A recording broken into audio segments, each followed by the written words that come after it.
Grace and peace, beloved of St. Luke. I want to share two beautiful Advent prayers. The first is by the poet George Herbert, and this is what he prays. O my Master, on whose errand I come, let me hold my peace, and do thou speak thyself, for thou art love. And when thou teachest, all are scholars. I love that image that during Advent we are scholars, students of God's love. And then this from Julian of Norwich. Let not our souls be busy inns that have no room for thee and thine, but quiet homes of prayer and praise, where thou mayest find fit company, where the needful cares of life are wisely ordered and put away, and wide sweet spaces kept for thee, where holy thoughts pass up and down, and fervent longings watch and await thy coming. Scholars of God's love, wide sweet spaces in our soul. I think that this describes why Advent is such a wonderful time to be stewards, to think about our ministry, our worship of the living God through our stewardship of all the gifts and graces that God has given us. As stewards, to be students, scholars of the one who teaches us God's love, and to find those wide, sweet spaces in our soul where holy thoughts pass up and down, and where we are able to think about why we are so grateful and have such grateful hearts, and how we want to respond with generosity and gratitude. So let me share my stewardship story. First of all, I learned I was old school. My parents made us, when we got an allowance, put aside a tithe, a tenth, for our Sunday school offerings. And we have kept that habit all our lives. And there was one time when I thought maybe we could skimp on it.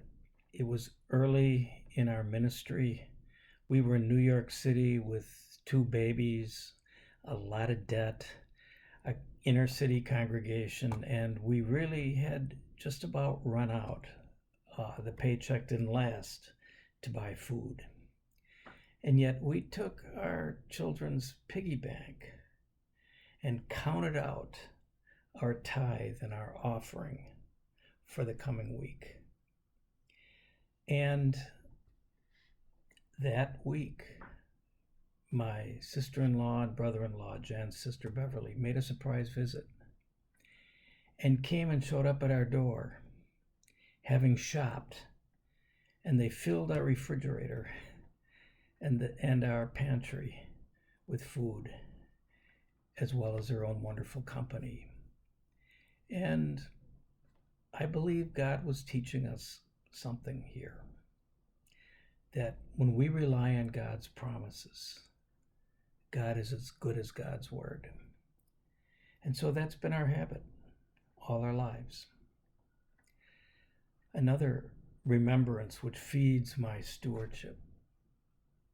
I was waiting for prostate cancer surgery. I was on a gurney in the hallway. In front of me was a door marked "Keep Out," the surgery room. And I kind of wanted to stay out. And I was a little bit afraid, maybe looking into the abyss a little bit. And my wife came over to me and shared these words: "Stephen, pastor's here." And at that moment, nothing else mattered.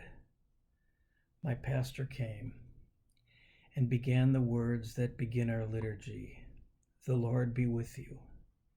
And then he prayed for me. And there was no more important moment that there could possibly be in my life. That at that moment, through the church, I knew that God was with me.